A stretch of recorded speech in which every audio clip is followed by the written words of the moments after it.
एक बार एक राजा के दरबार में एक कवि आया। कवि गुणी और प्रतिभाशाली था, पर धन का लोभ या धन की आवश्यकता ने उसे शायद कुछ विवश कर रखा था। राजा का संकेत मिलते ही कवि ने राजा की प्रशंसा में कविताएं सुनानी शुरू कर दी। राजा खुश हो गया। फिर कवि का ध्यान राजसभा में उपस्थित महारानी की ओर गया। उसने सोचा इसका लाभ भी ले लिया जाए। अब उसने रानी की प्रशंसा में कविताएं सुनानी शुरू की। रानी भी उसकी कविता से प्रभावित और प्रसन्न हुई।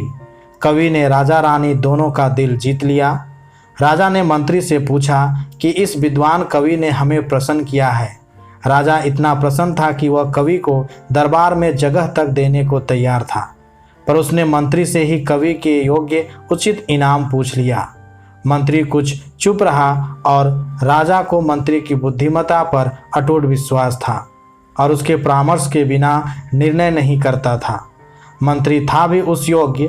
राजा ने दोबारा पूछा तो मंत्री ने अनमने ढंग से कहा, महाराज, इन्होंने आपको और महारानी को अपनी रचना और मधुर गीत से प्रसन्न कर लिया है।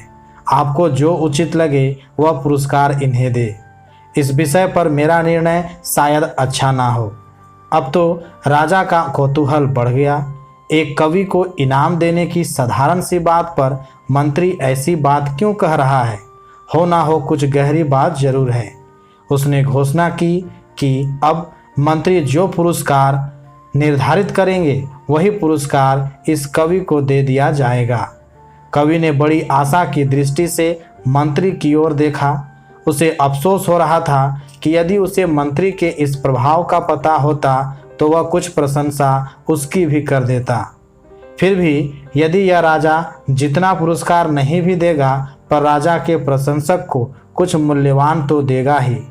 अभी वह इन ख्यालों में ही था कि मंत्री ने अचानक कहा, महाराज, मेरा निर्णय है इस कवि को 5 जूते लगाए जाएं। कवि पर तो बिजली गिर गई। राजा और रानी की प्रशंसा करने वाले को जूते पड़ेंगे, यह सोचकर राजा रानी समेत सभी दरबारियों के होश उड़ गए। राजा ने तो घोषणा कर दी थी, चाहकर भी निर्णय से पीछे हट नहीं सकते थे। कवि को 5 जूते लगाकर छोड़ दिया गया। कवि बहुत दुखी हुआ। उसे मंत्री पर बड़ा क्रोध आया। राजा पर भी क्रोधित था कि ऐसे मूर्खों को मंत्री बनाया गया है।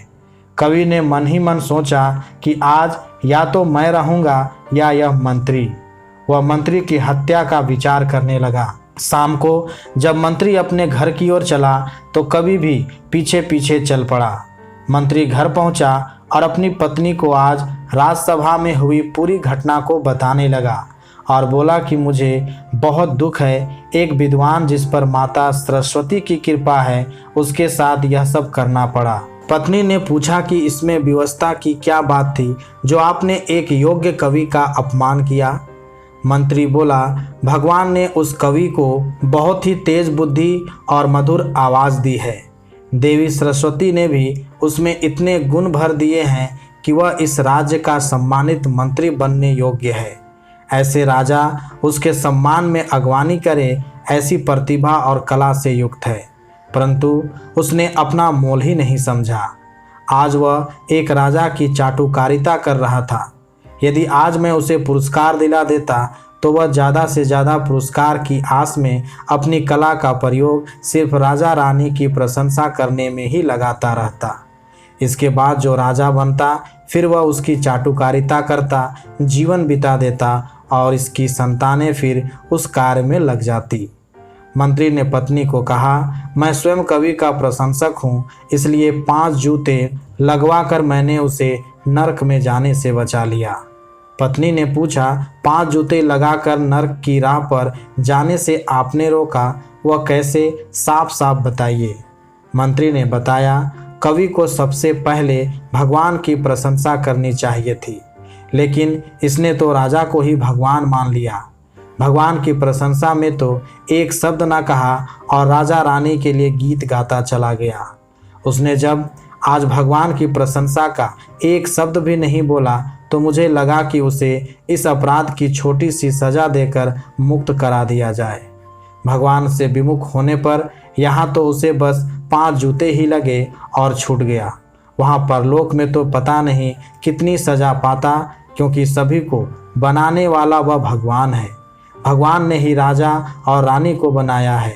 कवि ने भगवान द्वारा बनाए लोगों की प्रशंसा तो की, लेकिन उसको भूल गया जिसने सबको बनाया है। अपनी चाटुकारिता से वह ऐसे राजा को पथभ्रष्ट भी तो कर सकता है। इसका दंड मिलता सो अलग। अब बताओ, क्या 5 जूते लगवाकर मैंने उसे नर्क जाने से नहीं रोका? बाहर खड़े कवि ने सुना तो रोने लगा और मंत्री के सामने आकर पैर पकड़ लिए। आज के बाद मैं सिर्फ भगवान की ही महिमा गाऊंगा। आपने बड़े अपराध से मुझे बचा लिया। भगवान की प्रशंसा में यदि आप समर्पित हैं तो आपकी कला की भी एक ना एक दिन पहचान होगी और सम्मान भी मिलेगा। हो सकता है उस सम्मान में विलम्ब हो जाए, पर वही अस्थाई होगा। एक भक्त ने भगवान के लिए गाया है, तेरी बंदगी से पहले मुझे कौन जानता था।